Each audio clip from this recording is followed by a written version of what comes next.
पिछले last day तक जब मैंने बिल्कुल अब कुछ भी नोट नहीं करना है, नॉन स्टॉप बातों को ध्यान से सुनना है। मैं पहले 2 से 4 मिनट में मैं पिछले वाली बातें क्या करूं, पहले एक बार मैं रिपीट कर लूं, तब मैं आज की बातों को क्या करूंगा, स्टार्ट करूंगा। और मैं पिछले दिन भी मैंने आप लोगों को अलर्ट किया था, ये चैप्टर थोड़ा सा स्टैंडर्ड है, ये जर्नल और लेजर की तरह नहीं है, बिल्कुल बउआ टैब वाला प्रॉब्लम नहीं मिलेगा, थोड़ा सा बड़ा वाला टैब का सवाल क्या होगा, मिलेगा। मैं इसलिए ये सब सारी बातें बोल रहा हूं कि ताकि हर बच्चा अपने कॉन्सेशनिस के साथ पढ़े, लापरवाही के साथ क्या करे, नहीं पढ़े। बात समझ में आ रही है? मैं यदि एसके सिंह का सवाल उठाऊंगा तब तो 2 दिन में क्या होगा, वो समाप्त हो जाएगा। लेकिन मेरी बुक से जब आप सवाल बनाएंगे तो आपको हर प्रॉब्लम में क्या होगा, चैलेंज फेस करना पड़ेगा। आप मेरे है कि यहाँ पे 5-7 प्रॉब्लम आप बना लें और एसके सिंह आपका क्या होगा, एक दिन में आप क्या होंगे, समाप्त करके चले आएंगे। ठीक है? लेकिन इसमें जो वेराइटीज ऑफ प्रॉब्लम्स का जो मैंने कलेक्शन दिया है, वो सारे के सारे क्या है, स्टैंडर्ड और टफ प्रॉब्लम का मैंने क्या किया, कलेक्शन दिया, ताकि आप उसके न्यूमेरिकल को आप समझें और बनाएं, है ना, ये चीज मैंने दिया। तो भाई आपको पिछले क्लासेस में जो मैंने आप सभी को बताया था, व्हाट इज डिप्रिसिएशन, क्या बताए थे? What is depreciation? डिप्रिसिएशन है क्या? ये सबसे पहला इंपॉर्टेंट वर्ड्स के बारे में मैंने काफी विस्तार से मैंने चर्चा किया था। जो बातें मैंने चर्चा किया था उन सारी बातों का हम डिटेल्स करते हुए आज के टॉपिक पे हम लोग पहुंचेंगे। राइट? एक बार ब्रीफ में हम लोग पहले पिछली बारी सारी बातें हम लोग याद कर लें। ओके, आप बताओ, मैंने एक लाइन बताया था सिंपल भाषा में, उसका जो कंक्लूजन है, साइनोप्सिस है, जो सारांश है, वो क्या है कि भैया हम अपने बिजनेस लाइफ में हम लोग ये सब जो भी पढ़ रहे हैं वो सब आपका बिजनेस मैन के लिए पढ़ रहे हैं। किसके लिए? बिजनेस मैन के लिए कर रहे हैं। एक बिजनेस आइडेंटिटी आपका, आप क्या हुआ, बिजनेस आपका कंसर्न के लिए पढ़ रहे हैं, बिजनेस ऑर्गेनाइजेशन के लिए पढ़ रहे हैं, बिजनेस आइडेंटिटी के लिए पढ़ रहे हैं। राइट? जैसे आप कंपनी खोलते हैं, आप है कि यहाँ पे क्या हुआ, आप कंपनी चला रहे हैं, कोई आप बैंक इंस्टीट्यूशन चलाते हैं, कहीं पे आपका कोई मान लीजिए आपका यूनिवर्सिटी चल रहा है ना, तो उसमें बहुत सारे एसेट संपत्तियां खरीदी जाती हैं। और जिस भी आपका बिजनेस कंसर्न में संपत्तियां खरीदी जाएगी तो भैया उसके कीमत में धीरे धीरे क्या होगा, कमी आएगा। और कमी आएगा तो उसका बुक्स ऑफ अकाउंट्स में मेंटेन करना क्या होगा, जरूरी होगा। और जितने सारे एसेट्स खरीदे जाते हैं सबके नाम से अकाउंट वहां पे बनाया जाता है कि किस साल कितना, किस समय कितने में एसेट्स खरीदा गया था और हर साल कितना कितना डिप्रिसिएशन चार्ज हो रहा है और आज उसका वैल्यू कितना है। ये सारी बातें हर आपके और बिजनेस ऑर्गेनाइजेशन में ये सब आप बातें लिखी जाती है। क्या बात समझ में आ रही है? ये हम लोग personal books of account maintain नहीं कर रहे हैं कि सर मेरे पापा ने सर अनेक यहाँ पे 2 लाख रुपए का सोफा खरीदे थे आज से 4 साल पहले, तो क्या आपका घर में कभी आपने देखा कि सोफा अकाउंट बना रहे? नहीं बना रहे। लेकिन वही सोफा अकाउंट यदि एक ऑफिस में आता है, एक आपका बैंक में आता है, तो वहां पे फर्नीचर अकाउंट के नाम से 2 लाख रुपए का सोफा वाला अकाउंट क्या होगा, बनेगा। क्या होगा? बनेगा। आप अपने घरों में जो एसी लगा रखे हैं ढेर सारे, आप अपने घरों में एसी जो लगा रखे हैं, क्या आप लोग अपने घर में अकाउंट मेंटेन करते हैं, एसी अकाउंट बनाते हैं क्या? नहीं। लेकिन बैंकों में आप है कि बिजनेस ऑर्गेनाइजेशन में, किसी प्रकार की कंपनियों में यदि 50 एसी है तो 50 एसी का कीमत आपका मान लीजिए कि 20 लाख रुपया है, तो वो आपका 50 एसी के लिए क्या बनेगा, एक अकाउंट मेंटेन होगा, एसी अकाउंट बन रहा होगा। बात समझ में आ रही है? और हर साल उस पर कितना डिप्रिसिएशन चार्ज हो रहा है, उसको चार्ज करते हुए आज का वैल्यू कितना बचा हुआ है, ये उसमें दिखाया जाता है। हमारे बिजनेस में और अपने पर्सनल लाइफ वाले में यही आपका बहुत बड़ा डिफरेंसेस है। क्या ये पॉइंट समझ में आ रहा है? कितने लोगों को ये बात समझ में आई कि सर हम लोग अपनी पर्सनल बुक्स ऑफ अकाउंट नहीं मेंटेन करते हैं, हम लोग ये सब जो भी पढ़ रहे हैं वो क्या हम लोग पर्सनल बुक्स ऑफ अकाउंट्स के लिए पढ़ रहे हैं या बिजनेस के लिए? पहले ये क्लियर करना बहुत जरूरी है। राइट? तो ये दिमाग में ये बातें सेट हो गया सर।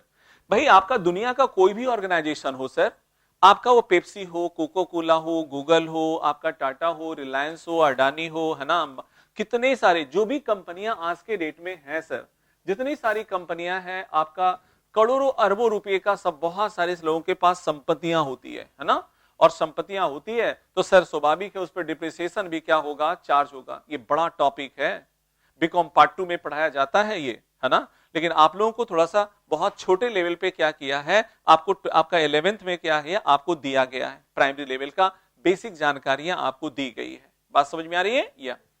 तो बच्चे अब सवाल, जैसा कि आपने देखा और समझा कि सर डिप्रिसिएशन का मतलब क्या है, तो किसी भी कारण से किसी संपत्तियों की कीमत में, प्राइस में यदि कोई कमी आता है, वैसे सभी प्रकार की कमियों को क्या कहा जाता है, डिप्रिसिएशन कहा जाता है। क्या ये बातें सबको समझ में आई? ऐसे नंबर 1 पहली बात कि डिप्रिसिएशन का मतलब क्या हुआ। सर डिप्रिसिएशन मेनली हम कह सकते हैं कि उसको डिप्रिसिएशन के लिए 3 वर्ड का इस्तेमाल किए जाते हैं। कितने वर्ड? 3। अब हम कॉजेज ऑफ डिप्रिसिएशन में नहीं जाना चाहेंगे कि कौन कौन किस वजह से होता है, ये ऑलरेडी मैं समझा चुका हूं, बता चुका हूं। जो मेन इंपॉर्टेंट चीज है कि डिप्रिसिएशन के लिए हम लोग मेनली कितने इंपॉर्टेंट वर्ड का इस्तेमाल करते हैं? 3। Number 1, number 2, number 3। क्या हमारे इंडिया में डिप्रिसिएशन, डिप्लीशन और आपका एमोर्टाइजेशन तीनों वर्ड, क्या आपका तीनों वर्ड जो है क्या सिमिलर माना जा सकता है? हाँ, तीनों आपका सिमिलर माना जा सकता है। लेकिन क्या आपका वेस्टर्न कंट्रीज में क्या तीनों का आपका समान रूप से यूटिलाइजेशन होता है? नहीं। तो बच्चे आप कहो, यदि मान लिया जाए कि स्पेशली मैं बात करूं जमीन को छोड़ करके जितने सारे हमारे आपका टैंजेबल एसेट्स है, नेचुरल रिसोर्सेज को छोड़ करके उसके कीमत में यदि कमी आएगा तो उस कमी पे हमारा जो आपका उस कमी पे जो डिप्रिसिएशन चार्ज होगा उसके लिए हम लोग किस वर्ड का इस्तेमाल करेंगे? डिप्रिसिएशन वर्ड का। लेकिन नेचुरल रिसोर्सेज जो होंगे, जो हमारा नेचुरल रिसोर्सेज होंगे, जो प्राकृतिक संसाधन होंगे, अब प्राकृतिक संसाधन में तो आपका सारी चीजें आ गई है ना, जैसे आपका फॉरेस्ट आ गया, किसी प्रकार का कोई माइंस आ गए, है ना, ये सब आपका जंगल आ गए, फॉरेस्ट आ गया, ये सब सभी हमारे क्या हो जाएंगे? वाइल्ड वेल आ गया, ठीक है ना। तो बच्चे ये सब हमारे नेचुरल क्या होंगे? रिसोर्सेज। और नेचुरल रिसोर्सेज की कीमत में यदि कमी आएगा तो उसके लिए स्पेशल वर्ड का इस्तेमाल कौन सा किया गया है? डिप्लीशन वर्ड का इस्तेमाल किया गया। क्या पॉइंट क्लियर है? या बच्चे यदि इंटैंजिबल एसेट्स हैं, इंटैंजिबल एसेट्स हैं जैसे आपका फॉर एग्जांपल जैसे गुडविल है, कॉपीराइट्स है, पेटेंट राइट्स है, लाइसेंस है, ये सब के कीमत में यदि कमी आता है तो वैसे प्रकार की कमियों को स्पेशल वर्ड क्या इस्तेमाल किया जाता है? एमोर्टाइजेशन। क्या? एमोर्टाइजेशन। क्या ये पॉइंट सबको समझ में आई? ऐसे तो बच्चे ओवरऑल यहां तक मैंने आप सभी को बता दिया था। आज यहां से हम लोग आगे बढ़ेंगे और आगे हम लोग चलते हैं, ठीक है। तो आगे चलते हैं, तो आज हम लोग बहुत सारे नए नए टर्म्स के बारे में जानेंगे, बहुत सारे नए नए टर्म्स के बारे में हम लोग जानेंगे। तो देखिए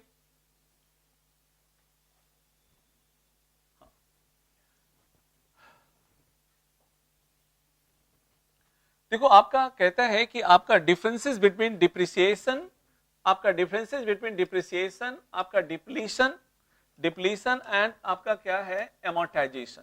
ये देखो यहां पे लिखा हुआ है in India meaning of the depreciation, depletion and amortisation are the same, but in the western countries meaning of the depreciation, depletion, amortisation are the different. ये सारी बातें यहां पे मैंने क्या किया? पॉइंट दर पॉइंट लिख दिया है, राइट, ताकि आप, हाँ एक बात समझना बहुत जरूरी है। आप बताइए डिप्रिसिएशन हमारे लिए एक्सपेंडिचर है या लॉस है? क्या है? लॉस है। आंख मूंद करके बिना कुछ सोचे समझे क्या करेगा? लॉस बोलेगा। लेकिन वो आपका डिप्रिसिएशन, पहले इन लोग है ना कि यहाँ पे लॉस और आपका एक्सपेंडिचर का पहले डिफरेंसेस तो समझिए। आप लोग ऑलरेडी जानते हैं लेकिन आप भावना में बह करके उसको लॉस ही दिख रहा है। अब देखो ये है ना कि यहाँ पे बच्चे ये समझिए, पहले भाई आपको ये समझना पड़ेगा सबसे पहले कि देखिए डिप्रिसिएशन आपका एक्सपेंसेस और लॉसेस में क्या डिफरेंसेस होता है। आप यदि आपके पास से पैसे जा रहे हो और यदि रिटर्न के रूप में कुछ मिले, आपके पास से पैसा जा रहा हो, पैसे का आपका फ्लो हो रहा हो, पैसा आउटगोइंग हो रहा हो, और यदि आपको कुछ रिटर्न मिलता भी हो तो वो हमारा एक्सपेंस कहलाता है। क्या कहलाता है? एक्सपेंस। लेकिन यदि आपके पास से केवल पैसा जा रहा हो लेकिन बदले में रिटर्न कुछ ना मिले तो क्या कहलाता है? लॉस। क्या कहलाता है? लॉस। जैसे फॉर एग्जाम्पल हम लोग अपने स्टाफ को सैलरी देते हैं, तो सैलरी क्या मुफ्त में देते हैं? क्या बदले में मुझे काम मिलता है। बदले में क्या मिलता है? काम। बदले में वो हमारे यहाँ काम करके जाता है, तो इसलिए हमारा सैलरी क्या कहलाएगा? एक्सपेंस है। हम अपने मकान मालिक को रेंट देते हैं तो बदले में रहने का परमिशन मिलता है, दैट इज एक्सपेंस है। हम इलेक्ट्रिसिटी बिल, आपका इलेक्ट्रिसिटी बिल पे करते हैं तो बदले में जलाने का परमिशन मिलता है, दैट इज एक्सपेंसेस। क्या ये बात समझ में आ रही है? आप मजदूर को मजदूरी देते हैं, वो बदले में आपके यहाँ काम करता है, दैट इज हमारा क्या होगा? एक्सपेंस है। आप अपने लोन पे, आपने इंटरेस्ट पे लोन लिया है, इंटरेस्ट पे आपने क्या किया? लोन लिया। लोन लिया तो आप बदले में क्या चुकाते हैं? इंटरेस्ट। क्या देते हैं? इंटरेस्ट। तो इंटरेस्ट आपका क्या कर रहे हैं? आप उसके बदले में आपने लोन लिया है, तभी आप इंटरेस्ट पे कर रहे हैं, दैट इज हमारा क्या कहलाएगा? एक्सपेंडिचर। लेकिन फैक्ट्री में आग लग गया, फैक्ट्री में आग लग गया, गोडाउन्स में आग लग गए, है ना, तो क्या आपका कोई रिटर्न मिल रहा है? क्या नहीं, केवल आपके पास से जा रहा है, आपको बदले में कुछ प्राप्त नहीं हो रहा है। आपके स्टाफ चोरी करके भाग गया, है ना, भूकंप आए, बिल्डिंग टूट गए, तबाह हो गए, है ना, तो ये सब आपके क्या कहलाएंगे? लॉसेस कहलाएंगे। क्या कहलाएंगे? लॉसेस। अब आप सोच समझ के बोलिएगा और अपनी गलती को सुधार कीजिएगा। क्या आप लोग फैक्ट्री में जो मशीनें चलाते हैं, क्या मशीन से आप प्रोडक्शन वर्क लेते हैं या नहीं लेते? क्या आप माल बनाते हैं या नहीं बनाते? तो जब मशीन चलता है, उसके कीमत में गिरावट आता है, तो क्या उसका रिटर्न हमें कुछ मिल रहा है या नहीं मिल रहा है? बोलो। तो क्या आपका, अब बताओ, ये डिप्रिसिएशन हमारे लिए एक्सपेंडिचर होना चाहिए या लॉसेस? आया समझ में? मोस्टली जगह आप लोगों को आपका जो है, मोस्टली आपका जो जगह आपका क्या होंगे, पेपर आपका बुक्स में लिखा हुआ रहेगा वो लॉसेस, रेवेन्यू लॉस लिखा हुआ रहेगा, लेकिन रेवेन्यू लॉस आपका क्या है? नहीं है। मतलब 11th के स्टैंडर्ड वाले बुक्स में आपको जनरली जो है ये गलतियां लिखी हुई रहती है, लेकिन आपका यदि सुधार कर दिया होगा तो अच्छी बात है, नहीं तो अदरवाइज पहले तो आपका गलतियां रहती थी, है ना, तो मैं बता दिया करता था कि वो आपका क्या है? रेवेन्यू लॉस नहीं है, बल्कि क्या है? एक्सपेंडिचर है। और इस बात को मैंने आपको एग्जाम्पल देकर के क्या किया? प्रूफ कर दिया। बात समझ में आ रही है? तो बच्चे आप बताओ, यदि डिप्रिसिएशन का ऑब्जेक्टिव में आएगा मारने के लिए कि रेवेन्यू एक्सपेंडिचर है या लॉस है, तो आप क्या मानेंगे? क्या ये बात क्लियर हो गया? यदि किसी दूसरे को समझाना भी रहेगा तो क्या आप समझा देंगे? ओके, बहुत बढ़िया। अब देखो ये पहला नंबर। अब देखो रेवेन्यू एक्सपेंडिचर, और आपका रेवेन्यू एक्सपेंडिचर क्यों भाई?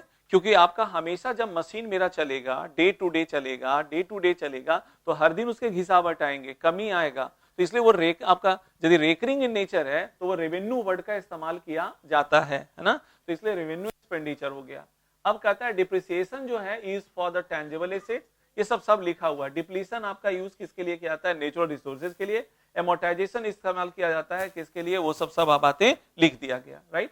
अब हमें कुछ इंपॉर्टेंट वर्ड्स के मीनिंग को समझना होगा। यहां से आपने एक नई चीजें आपने जाना, दो तीन जो नई बातें सीखा वो मैंने आपको पहले क्या किया? बता दिया। अब हमें कुछ और नई नई चीजों को क्या होगा? टेक्निकल बातों को जानना पड़ेगा, ठीक है ना। ये अब देखिए एक्चुअली में, अब देखो सबसे बड़ा इंपॉर्टेंट पॉइंट ये है कि सर एक आपने, सर किस तरह के संपत्तियों पे डिप्रिसिएशन चार्ज होता है और किस तरह के संपत्तियों पे डिप्रिसिएशन चार्ज नहीं होता है। हालांकि ये 11th का मैटर है ही नहीं, 11th का सिलेबस का ये पार्ट नहीं है, ये मैं पढ़ाया करता हूं बीकॉम पार्ट 2 वाले में। कहां पढ़ाते हैं? बीकॉम पार्ट 2 में।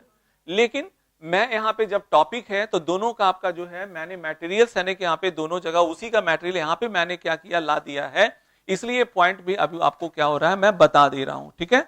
एक्चुअली में अब एक बड़ा सवाल है, सर किस तरह के एसेट्स पे डिप्रिसिएशन चार्ज किए जाते हैं और किस तरह के एसेट्स पे डिप्रिसिएशन चार्ज नहीं किया जाता है, या चार्ज करने का आधार क्या है, बेस क्या है, किस तरह के संपत्तियों पे डिप्रिसिएशन चार्ज किया जा सकता है और किस तरह के संपत्तियों पे डिप्रिसिएशन चार्ज नहीं किया जा सकता है। अब मैं आपका छोटे छोटे दो सवाल पूछूंगा। जैसे फॉर एग्जांपल, सर एक मशीन भी हमारा एसेट्स है और हमारा डेटर्स भी क्या है? एसेट्स है, या स्टॉक भी मेरा एसेट्स है। लेकिन क्या स्टॉक पे डिप्रिसिएशन चार्ज होगा या नहीं होगा? या आपका मैशनरी है तो उस पर डिप्रिसिएशन चार्ज होगा या नहीं होगा? यदि होगा तो क्यों होगा, और स्टॉक पे नहीं होगा तो क्यों नहीं होगा? क्या बात समझ में आ रही है? या तो उसी के अब सवाल का जवाब अब मैं देने जा रहा हूं। मैंने क्या कहा? एक लाइन मैंने बोला बच्चे कि वह आपका सवाल ये उठा, मन में एक बहुत बड़ा सवाल उठेगा कि सर किस तरह के आपका संपत्तियों पे डिप्रिसिएशन चार्ज किया जा सकता है और किस तरह के संपत्तियों पे डिप्रिसिएशन चार्ज नहीं किया जा सकता। तो बच्चे इसका सीधा सीधा जवाब ये होगा, वैसी संपत्तियां जो 3 बेसिक कंडीशन को फुलफिल करता हो, वैसी संपत्तियां जो 3 बेसिक कंडीशन को फुलफिल करता हो, और ये 3 बेसिक कंडीशन फुलफिल करता हो तो उस पर डिप्रिसिएशन चार्ज होगा, और यदि ये तीनों बेसिक कंडीशन फुलफिल नहीं करेगा तो उस पर डिप्रिसिएशन चार्ज क्या होगा? नहीं होगा। सर ये बात मुझे समझ में आया नहीं। मैं फिर से एक बार बोलता हूं, वैसी संपत्तियां जो ये तीन बेसिक कंडीशन को फुलफिल कर दे, तीन बेसिक कंडीशन को फुलफिल कर दे, तो उस पर डिप्रिसिएशन चार्ज होगा। लेकिन यदि ये तीनों बेसिक कंडीशन फुलफिल नहीं करेगा तो उस पर डिप्रिसिएशन चार्ज क्या होगा, नहीं होगा। जैसे फॉर एग्जांपल, अब एग्जांपल के रूप में समझिए, जैसे मैसनरी, जितने सारे फिक्स एसेट्स हैं, अब वो देखिए सारे फिक्स एसेट्स ये तीनों बेसिक कंडीशन को फुलफिल करता है या नहीं करता है, ये हम लोग चेक करते हैं। जैसे मैसनरी है, लैंड एंड बिल्डिंग है, फर्नीचर है, इक्विपमेंट्स है, मोटर कार है, ये सब देखिए, ये सब आपका डिप्रिसिएशन, आपका बेसिक कंडीशन फुलफिल कर रहा है या नहीं कर रहा है, ये आपको पता चलेगा। आप बताओ, जैसे मशीन है, क्या मशीन आपका पहला कंडीशन क्या है जी? Life more than 1 accounting year, life more than, यानी उस संपत्ति का लाइफ कितना होना चाहिए? 1 से अधिक साल होना चाहिए, नंबर 1। नंबर 2 क्या होना चाहिए? लिमिटेड यूजफुल लाइफ होना चाहिए, यानी लिमिटेड लाइफ होना चाहिए, लिमिटेड लाइफ होना चाहिए। दूसरा कंडीशन है, क्या है? दूसरा कंडीशन है। और तीसरा कंडीशन ये है कि हमारा बिजनेस पर्पस के लिए इस्तेमाल होना चाहिए। किसके लिए? बिजनेस पर्पस के लिए, घर के लिए नहीं, बिजनेस पर्पस के लिए इस्तेमाल होना चाहिए। ये 3 बेसिक कंडीशन है। अब आप अपनी फैक्ट्री के लिए बड़ी सी मशीन आपने खरीदा, आपने फैक्ट्री के लिए बड़ी सी क्या किया? मशीन खरीदा। अब देखते हैं ये मेरा मशीन जो है या ट्रक्स जो मेरा है, मेरा इक्विपमेंट्स है, ये सब मेरे आपका जो है ये बेसिक कंडीशन फुलफिल करता है या नहीं करता है, हम लोग 1 बाय 1 चेक करते हैं, राइट? ओके, मशीन है, तो मशीन का लाइफ क्या आपका मोर देन 1 अकाउंटिंग ईयर होता है या नहीं? क्या होता है या नहीं? क्या पहला बेसिक कंडीशन फुलफिल किया? नंबर 1। क्या मशीन का लाइफ आपका लिमिटेड है या अनलिमिटेड है? क्या लिमिटेड है या अनलिमिटेड है? अब यहां से ये बात भी थोड़ा सा कंफ्यूजन दूर कर देना होगा कुछ लोगों का। कुछ लोग तो आपका ये सोच रहा होगा सर 50 साल चलेगा, 100 साल चलेगा, वो लिमिटेड ही है, इनफाइनाइट टाइम तक नहीं चलेगा। हम लोग भी लिमिटेड ही लाइफ में है, बात समझ में आ रही है? अनलिमिटेड आपका नहीं है बच्चे, ये अरबों आपका यहाँ पे करोड़ों सालों का है कि यहाँ पे ये पृथ्वी का हमारा इतिहास है, लाइफ है। बात समझ में आ रही है? हमारा तो ये बच्चे आपका जो 100 साल, मान ली कोई भी मशीन जो है 50 साल 60 साल उससे ज्यादा नहीं चलेगा, तो उसका लाइफ लिमिटेड ही हो गया। ऐसा कभी सुना है कि कोई मशीन चला 1 लाख साल? अब भी कभी नहीं चला। आ रहा समझ में? तो ये ऐसा नहीं, लेकिन हमारा जो है ना कि यहाँ पे सूर्य का लाइफ क्या हुआ? करोड़ों सालों में है, चलेगा, अभी चलता रहेगा, लेकिन एक ना दिन ये भी खराब आपका क्या होगा? डिस्ट्रॉयड होगा, ठीक है ना? तो उस समय क्या होगा? सारा का सारा सिस्टम ही बिगड़ जाएगा। खैर, अब उस दिन के लिए हम लोग थोड़ी अभी बैठे हुए हैं, है ना? खैर, तो ये आपका क्या है? लिमिटेड आपका यूजफुल। हाँ, पहला नंबर क्या हुआ? मशीन क्या हुआ? मशीन का लाइफ क्या लिमिटेड है? सॉरी, मशीन का life more than 1 accounting year है या नहीं है? पहला कंडीशन फुलफिल कर दिया। अब मशीन का बताओ लिमिटेड लाइफ है या अनलिमिटेड लाइफ? सर ये भी बेसिक कंडीशन फुलफिल कर दिया। अब जो मशीन लाए हैं वो बिजनेस के लिए लाए हैं या घर के लिए? सर ये तीनों बेसिक कंडीशन क्या किया? फुलफिल कर दिया, इसलिए इस पे डिप्रिसिएशन क्या होगा? चार्ज होगा। और जितने सारे फिक्स एसेट्स होंगे बिजनेस में, जितने सारे फिक्स एसेट्स होंगे, ये सारे फिक्स एसेट्स क्या होंगे? ये तीनों बेसिक कंडीशन को फुलफिल करेगा। तो जितने सारे फिक्स एसेट्स होंगे उस पर डिप्रिसिएशन क्या होगा? चार्ज होगा, एक्सेप्ट लैंड, जमीन। जमीन ये तीनों बेसिक कंडीशन को फुलफिल क्या करता है? नहीं करता है, इसलिए उस पर डिप्रिसिएशन कभी भी चार्ज क्या होता है? नहीं होता है। कैसे सर? कैसे नहीं चार्ज होता? कैसे आपका क्या हुआ? कंडीशन फुलफिल नहीं कर रहा है? मैं दिखाता हूं, समझाता हूं। आप बताओ, जमीन का life more than 1 accounting year है या नहीं है? बोलो। जमीन का लाइफ लिमिटेड है या अनलिमिटेड? बस यही कंडीशन क्या किया? वो है ना कि यहां पे कट हो गया। जमीन हम लोग रहे या ना रहे, ये हमारी पृथ्वी अर्थ क्या होगी? रहेगी। बात समझ में आ रही है क्या? इसलिए अनलिमिटेड लाइफ हो गया, है ना? जमीन का क्या है? अनलिमिटेड लाइफ हो गया। तो ये मेरा कंडीशन जो सेकंड नंबर कंडीशन था वो क्या हो गया? क्रॉस हो गया। लेकिन बच्चे हम बिजनेस के लिए यदि खरीदे तो 2 बेसिक कंडीशन तो फुलफिल हो गया, लेकिन बेसिक कंडीशन फुलफिल नहीं हुआ। तो अब मैंने क्या कहा था कि तीनों बेसिक कंडीशन फुलफिल होगा तभी डिप्रिसिएशन चार्ज होगा। यदि तीनों बेसिक कंडीशन फुलफिल नहीं होगा तो डिप्रिसिएशन चार्ज। क्या ये बात समझ में आ रही है? तो क्या आपका जमीन क्या तीनों बेसिक कंडीशन फुलफिल करता है? नहीं। इसलिए कभी भी आपका लैंड पे, जमीन पे कभी भी डिप्रिसिएशन चार्ज क्या होता? नहीं होता। वो फिक्स एसेट्स है, लेकिन फिर भी आपका फिक्स एसेट होते हुए भी उस पर डिप्रिसिएशन कभी भी चार्ज क्या होगा, नहीं होगा। क्या ये पॉइंट समझ में आया? कितने लोगों को बात समझ में आई? चलो अगला पॉइंट। अब देखो ये तो सर, लेकिन अब सर आपको करंट एसेट्स का कुछ एग्जांपल देते हैं। जैसे ये आपका करंट एसेट्स का मतलब क्या है और फिक्स एसेट्स का मतलब क्या है? वैसी संपत्तियां जिसका life more than 1 accounting year हो, जिसका life more than 1 accounting year हो तो उसे फिक्स एसेट्स कहते हैं या नॉन करंट एसेट्स के नाम से जाना जाता है। और वैसी संपत्तियां जिसका लाइफ आपका 12 महीना से कम हो, यानी 12 मंथ में ही क्या हो, कैश के रूप में कन्वर्ट कर दिए जाएं, कैश के रूप में कन्वर्ट कर दिए जाएं, तो उसे हम लोग कहते हैं क्या? करंट एसेट्स कहते हैं। क्या कहते हैं? करंट एसेट्स कहते हैं। क्या ये बात समझ में आ रही है? या जैसे फॉर एग्जांपल अब बताओ, हमने जब मान लीजिए कि मशीन खरीदा, लैंड एंड बिल्डिंग खरीदा, फर्नीचर है, फिक्चर एंड फिटिंग्स है, इसका हमारा लाइफ क्या है? मोर देन 1 अकाउंटिंग, सालों साल तक चलता रहेगा, तो ये फिक्स एसेट्स हो गया। क्या हुआ? लेकिन स्टॉक है, हमने माल खरीद करके लाया, आप लोग कपड़े के व्यापारी हैं, कपड़ा खरीद करके लाए हैं, तो क्या चाहेंगे? आज आपका खरीद के लाए तो 2 साल के बाद बेचेंगे क्या? तो क्या चाहेंगे कि मैंने कपड़ा खरीदा भैया और तुरंत हमारा कैश के रूप में क्या हो, कन्वर्ट हो जाए, अगले दिन बिक जाए, ज्यादा अच्छा है, फिर आपका लाएंगे, फिर कपड़ा खरीदेंगे, फिर बेचेंगे। तो यही प्रोसेस होता है। तो स्टॉक का जो हमारा लाइफ है वो आपका 12 मंथ से क्या है? कम है। वो कैश के रूप में क्या है? कन्वर्टेबल है, राइट? तो हमारा कैश हो, बैंक हो, स्टॉक हो, डेटर्स हो, बिल्स रिसीवेबल हो, ये सब हमारे लिए क्या कहलाता है? Current assets. क्या कहलाता है? क्या कहलाता है? क्या ये बात समझ में आ रही है?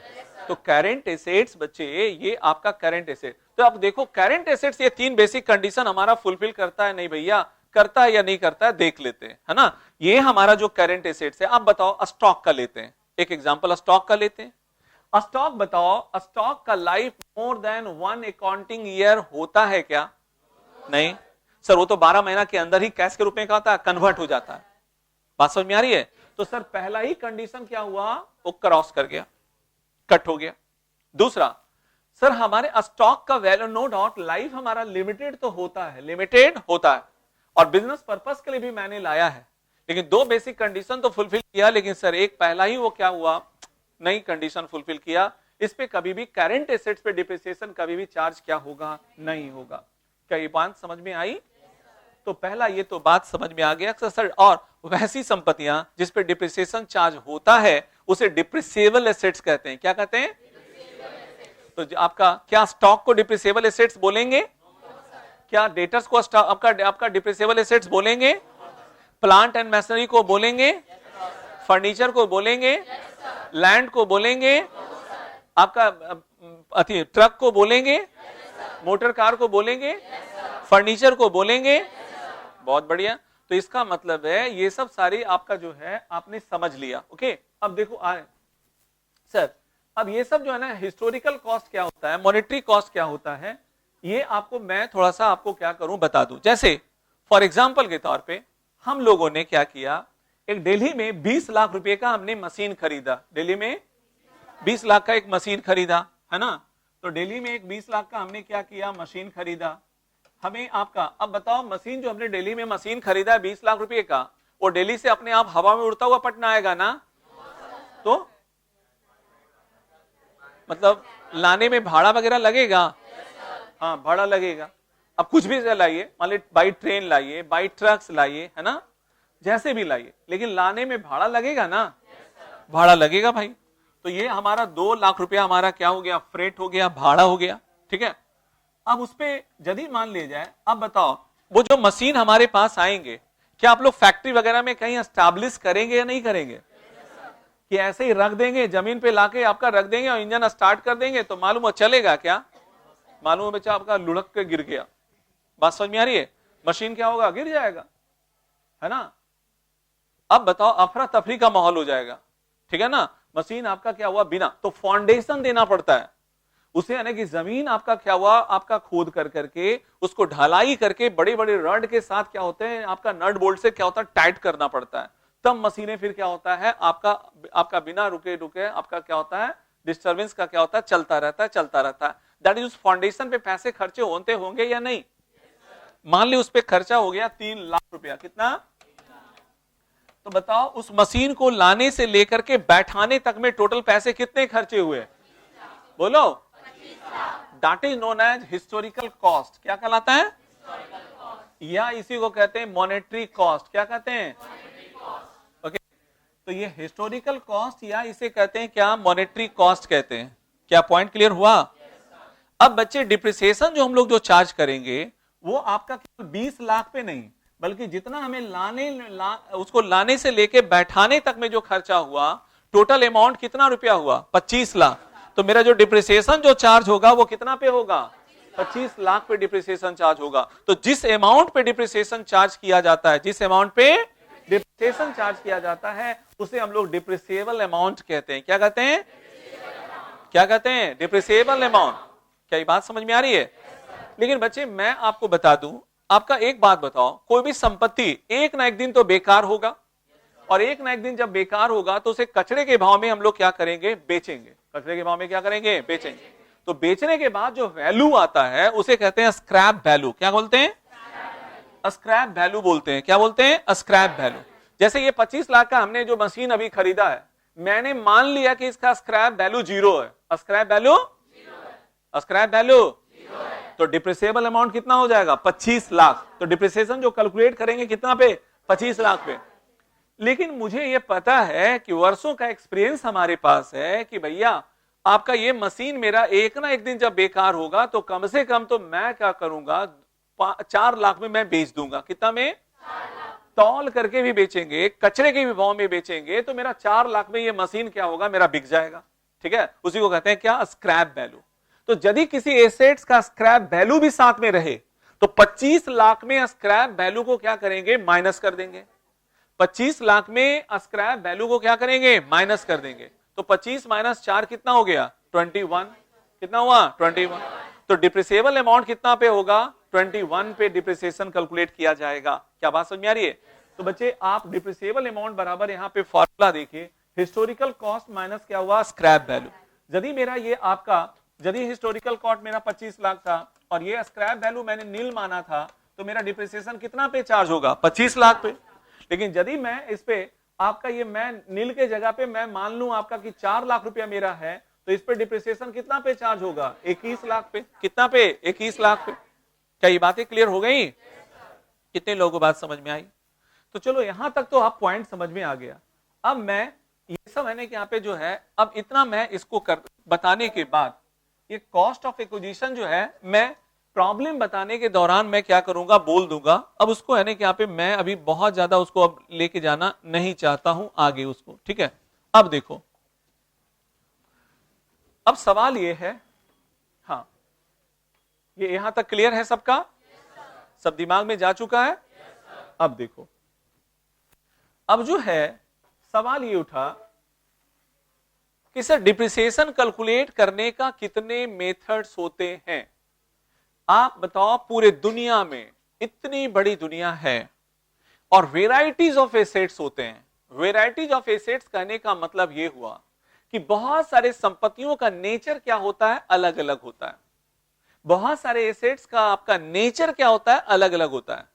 बहुत सारे ऐसी संपत्तियां हैं जिसका लाइफ घंटों में होता है, घंटों में, है ना? जैसे बैटरी वगैरह, इतना घंटा चलेगा तो आपका डिस्चार्ज हो जाएगा, है ना?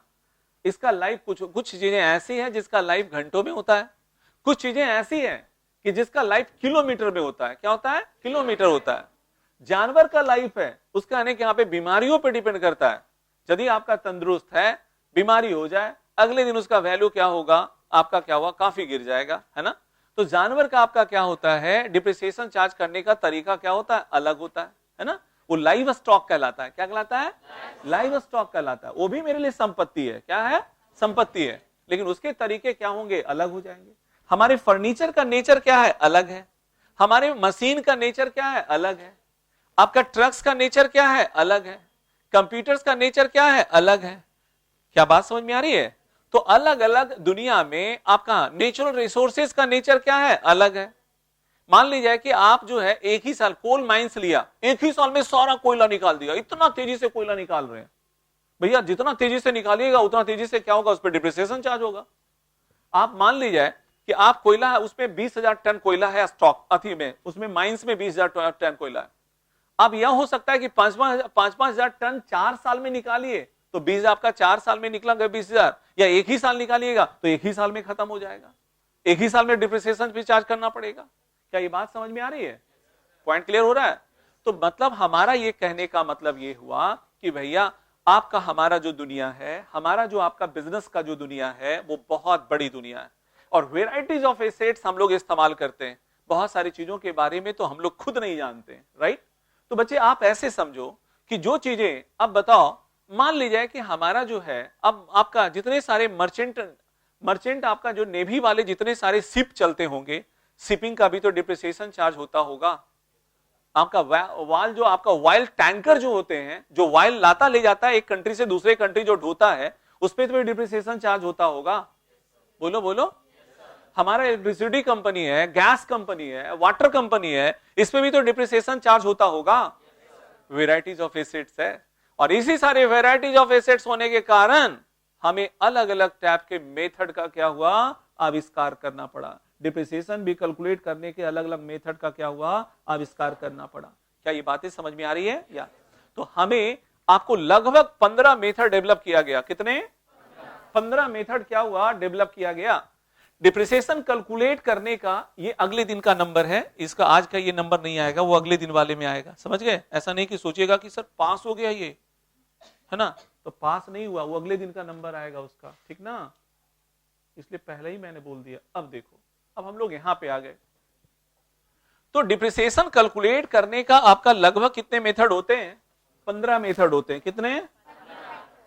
तो कुछ बच्चा सोच रहा होगा सर इसमें तो 10 ही लिखे हैं। 10 भी नहीं पढ़ना है आप लोगों को, केवल पढ़ना है आपको पार्ट 2 में 10 पढ़ना है, इसलिए यहां पे है। समझ रहे हैं? तो अब इसके लिए 11th वालों का भी मटेरियल जो है मैंने वहीं से उठा करके इसमें डाल दिया। आपको पढ़ना है केवल कौन सा? 2। कितने पढ़ने हैं? 2 पढ़ने हैं। इसलिए बहुत ज्यादा इतना देख करके खुश मत हो जाइएगा, हाँ, ठीक है?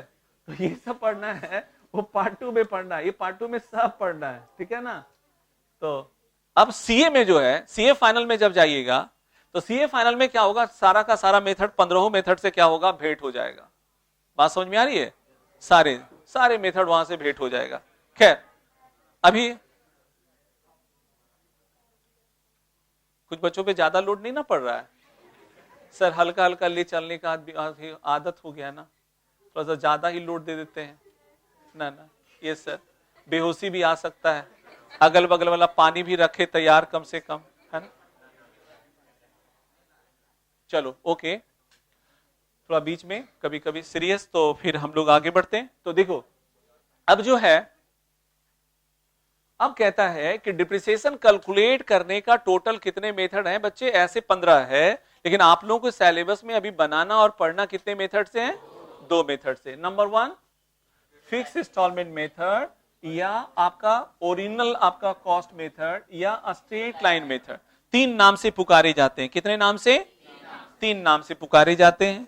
और दूसरा हमारा जो मेथड है, डायमिनिशिंग बैलेंस मेथड। कौन सा? डायमिनिशिंग बैलेंस मेथड है।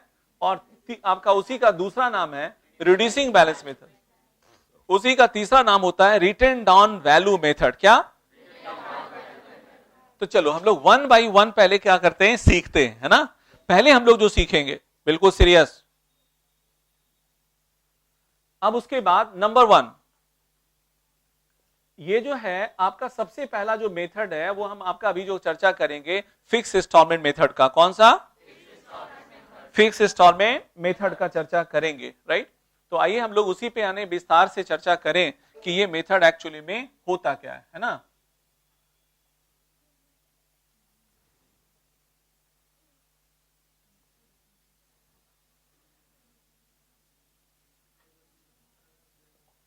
हाँ, तो ये जो है फिक्स इंस्टॉलमेंट क्या है, मेथड, राइट? अब सवाल उठा कि सर फिक्स इंस्टॉलमेंट मेथड क्या होता, ये समझना बहुत जरूरी है कि फिक्स इंस्टॉलमेंट मेथड क्या है, ठीक है? जैसे एग्जाम्पल के तौर पे मैं एग्जाम्पल दे रहा हूं। जैसे यहां एक हमारा जो मशीन है ना, एक मशीन है, यहां पे मैंने एग्जाम्पल जो दिया है यहां पे, वो आप पहले आप देखिए, समझिए। जैसे a machinery of the ₹1 lakh, depreciation charge on the machine at the rate of 10% per annum by the diminishing balance method में कैसे आ गया?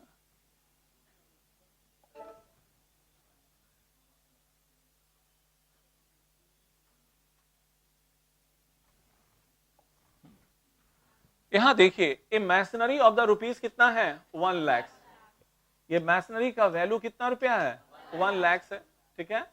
और इस पे डिप्रिसिएशन जो चार्ज करना है कितना परसेंट 10%। किस मेथड से? स्ट्रेट लाइन मेथड से। कौन सा? इसी का 3 नाम से पुकारा जाता है, fix instalment method, straight line method और आपका ओरिजिनल कॉस्ट मेथड। 3 नाम से पुकारा जाता है। अब देखो क्या है, इसमें 2 फार्मूला इस्तेमाल किए जाते हैं। कितने? 2 फार्मूला इस्तेमाल किए जाते हैं। एक आपका फार्मूला नंबर 1, सवाल उठा सर ये पहला फार्मूला ये होता है डिप्रिसिएशन बराबर, पहला फार्मूला है डिप्रिसिएशन बराबर, पहला जो फार्मूला होता है value of assets into rate of depreciation divided by 100, value of assets into rate of depreciation divided by 100। क्या ये पॉइंट क्लियर है? पहला फार्मूला। और दूसरा फार्मूला क्या? दूसरा फार्मूला इस्तेमाल होता है value of assets minus scrap value divided by life of asset divided by. Clear? अब मन में एक बड़ा सा सवाल उठा, सर फार्मूला नंबर 1 कब इस्तेमाल होगा, फार्मूला नंबर 2 कब इस्तेमाल होगा? बहुत सिंपल है, मतलब जब आपके क्वेश्चन में वैल्यू ऑफ एसेट्स रहेगा, जब आपके क्वेश्चन में वैल्यू ऑफ एसेट्स और रेट ऑफ डिप्रिसिएशन दोनों दिया हुआ रहेगा, तो फार्मूला नंबर कौन इस्तेमाल होगा? 1। कौन होगा? 1। और जब आपके इधर देखिए, जब आपके क्वेश्चन में वैल्यू ऑफ एसेट्स दिया हुआ रहे, स्क्रैप वैल्यू दिया हुआ रहे और लाइफ ऑफ एसेट्स दिया हुआ रहे, तो फार्मूला नंबर कौन इस्तेमाल होगा? 2। Formula number 2। क्या बात समझ में आई? अब आपका 2 एग्जांपल मैंने यहां पे सेट कर रखा है, राइट। अब बताओ एक मशीन हमारा कितने का है? 1 लाख का। 1 लाख का है, डिप्रिसिएशन कितने % के रेट से चार्ज करना है? अब बताओ फार्मूला नंबर 1 इस्तेमाल होगा या 2? 1 होगा। क्यों? क्योंकि वैल्यू ऑफ एसेट्स है, रेट ऑफ डिप्रिसिएशन है। क्या क्लियर हुआ? तो डिप्रिसिएशन बराबर फार्मूला हो जाएगा 1 लाख का कितना %? 10%। तो 1 लाख का 10% बच्चे कितना हो जाएगा? 10,000 रुपया। कितना? 10,000। तो हमारा जो अमाउंट निकला है 10,000 रुपया, तो आपका फिक्स इंस्टॉलमेंट मेथड, इसका नाम क्या है? इस मेथड का नाम क्या है? फिक्स इंस्टॉलमेंट मेथड कहें या स्ट्रेट लाइन मेथड कहें या ओरिजिनल कॉस्ट मेथड कहें, क्यों कहते हैं वो भी जवाब देंगे अभी। लेकिन पहले 1 बाय 1 फिक्स इंस्टॉलमेंट मेथड से समझिए। आपका डिप्रिसिएशन का अमाउंट कितना निकला? 10,000। तो इसका मतलब पहला साल जो डिप्रिसिएशन चार्ज होगा 10,000 रुपया। कितना? दूसरा साल भी 10,000, तीसरा साल भी, चौथा साल भी, 5वां साल भी। जब तक वो एसेट्स रहेगा डिप्रिसिएशन का अमाउंट क्या होगा? फिक्स होगा। इसलिए इस मेथड का नाम रखा गया क्या? Fix instalment method. क्या रखा गया? Fix instalment method. क्या ये बात समझ में आ रही है? क्या पॉइंट क्लियर हुआ? कितने लोगों को पॉइंट क्लियर हुआ? जब आपका डिप्रिसिएशन का अमाउंट मेरा first year to last year constant रहे, फिक्स रहे, इसलिए इस मेथड को क्या कहा जाता है? फिक्स इंस्टॉलमेंट मेथड कहा जाता है। अब दूसरा आपका नाम इसका क्यों पड़ा? देखो नाम आपका जो है, किसी के आपका, आप बचपन में भी देखे होंगे, किसी का नाम उसके आपका क्या होता है, एक्टिविटी पे भी क्या होता है, दे दिया जाता है। जानते हैं ना? तो भैया आप जैसे इसी प्रकार से आप देखो, यहां पे डिप्रिसिएशन का अमाउंट मेरा क्या है, first year to last year क्या है, फिक्स है। क्या है? इसलिए इसका नाम क्या रखा? Fix instalment method. दूसरा आप बताइए, हमारा डिप्रिसिएशन का अमाउंट मेरा फर्स्ट ईयर कितना है? 10,000, 10,000, 10,000, 10,000, 10,000, 10,000। इस पे एक लाइन खींचेंगे तो लाइन सीधा आएगा, टेढ़ा मेढ़ा? और सीधा लाइन को क्या बोलते हैं? Straight line. इसलिए इसका लॉजिकल दूसरा नाम क्या दिया? Straight line method. तीसरा नाम भी है इसका, जैसे डब्लू, बबलू, रिंकू, पिंकू नहीं होता, हाँ, तो वैसे ही यानी कि यहाँ पे इसका भी 3 नाम है। नंबर 1 फिक्स इंस्टॉलमेंट मेथड, नाम समझ गए क्यों रखा। स्ट्रेट लाइन मेथड क्यों पड़ा, ये भी बात पता चला। ओरिजिनल कॉस्ट मेथड, अब देखो हर साल डिप्रिसिएशन जो हम लोग कैलकुलेट करेंगे 1 लाख का 10%, 1 लाख का 10%, 1 लाख का 10%, इसलिए इसे तीसरा नाम दिया गया ओरिजिनल कॉस्ट मेथड। डिप्रिसिएशन जब भी कैलकुलेट किया जाता है तो ओरिजिनल वैल्यू पे ही कैलकुलेट किया जाता है। क्या ये बात सबको समझ में आई? तो इसे हम लोग क्या कहते हैं बच्चे? ओरिजिनल कॉस्ट मेथड कहते हैं। क्या कहते हैं? क्या ये पॉइंट क्लियर हुआ? ओके, तो ये वाला हो गया। अब एक फार्मूला, अब ये देखो, आप बताओ ये हमारा इसमें कौन सा फार्मूला इस्तेमाल होगा, ये आप बोलिएगा। देखो वैल्यू ऑफ एसेट दिया हुआ इमेजिनरी ऑफ द ₹1 लाख, हमारा एक मशीन का वैल्यू कितना है? कितना है? 1 लाख कितना है? 20,000। 1,20,000। क्या ये पॉइंट क्लियर है? और उसका स्क्रैप वैल्यू कितना दिया हुआ है? बोलो। हमारा उसका स्क्रैप वैल्यू दिया हुआ है 30,000। कितना? और उसका लाइफ कितना है? तो 1 लाख में आपका जो है 20,000 में 30,000 क्या करेंगे? माइनस करेंगे। 30,000 क्या करेंगे? और माइनस करेंगे तो 1,20,000 में हमारा आपका 1,20,000 में 30,000 आपका चला जाएगा, तो 90,000 डिवाइडेड बाई 10 हो जाएगा। कितने हो जाएंगे? 9,000 पर ईयर। 9,000। इसका मतलब पहला साल भी डिप्रिसिएशन होगा 9,000, दूसरा साल भी कितना होगा? 9,000, 9,000, 9,000, 9,000, 9,000, 9,000। क्या ये बात सबको समझ में आई? तो दोनों मेथड से कैसे कैलकुलेट होता है ये बात पता चला? क्या ये पॉइंट क्लियर हुआ?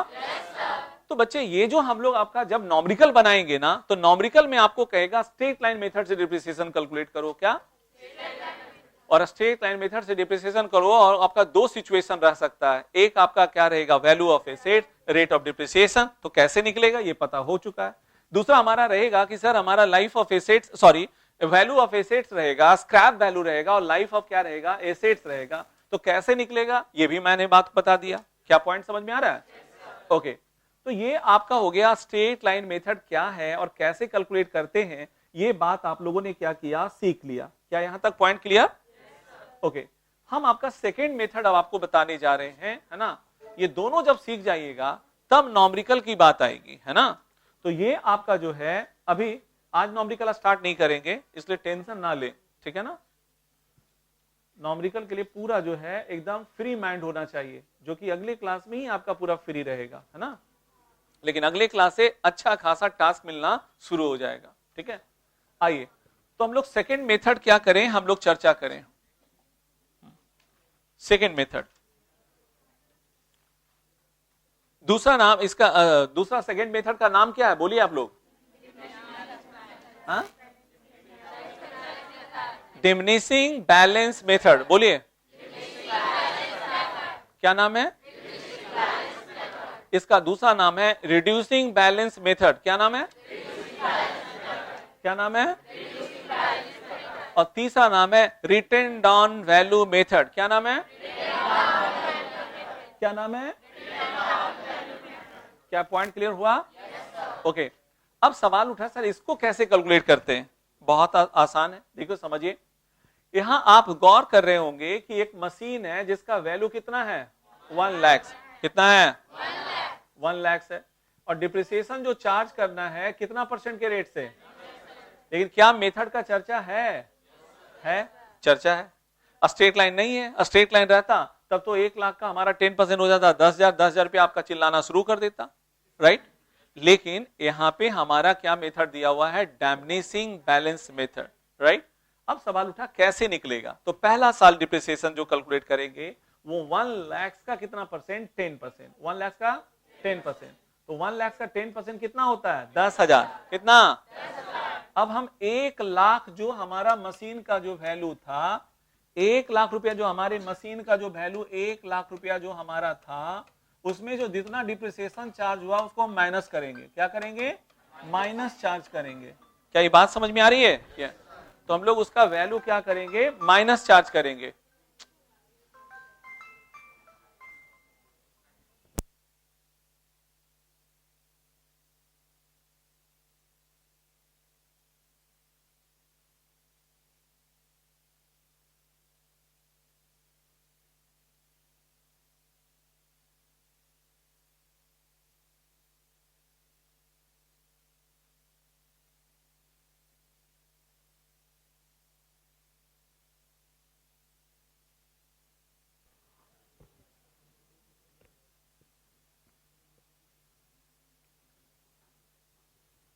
हाँ, तो मैं ये कह रहा था कि अब देखो 1 लाख रुपए का हमारा 10% हो गया। 1 लाख का 10% मैंने निकाला, 10,000 रुपया आया।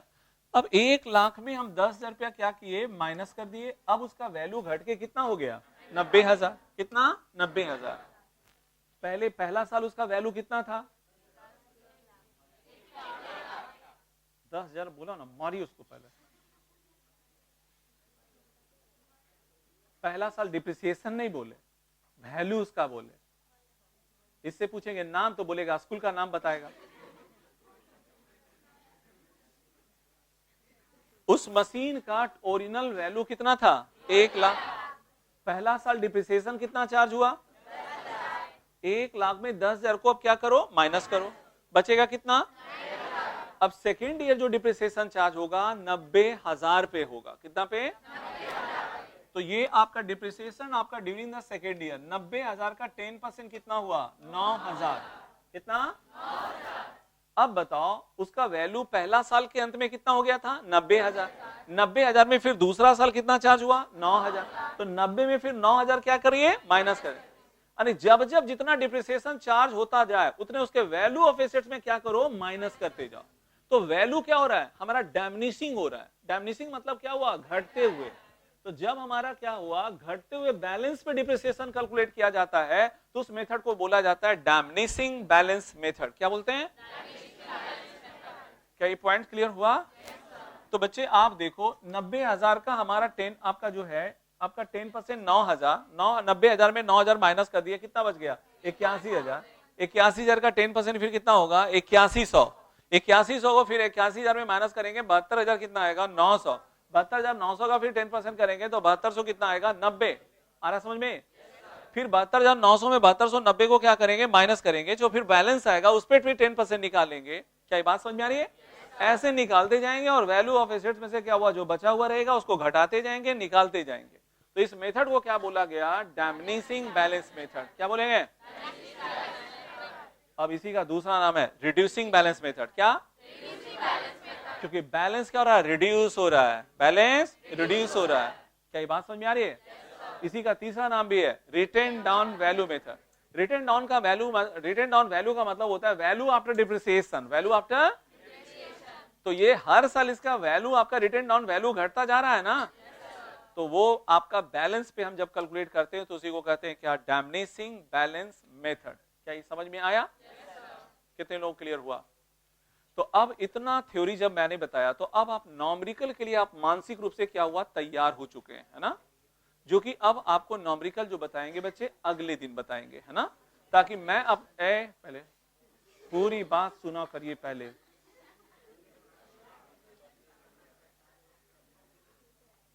अब जो है इतना आपको क्या करना। हाँ, अब सबसे बड़ा जो बात है सर, ये सब जो थ्योरी है वो है ना कि यहाँ पे अभी जो है पीडीएफ में आपका अपलोड हो जाने से क्या आप लोग घर पे निकलवा लेंगे? ओके।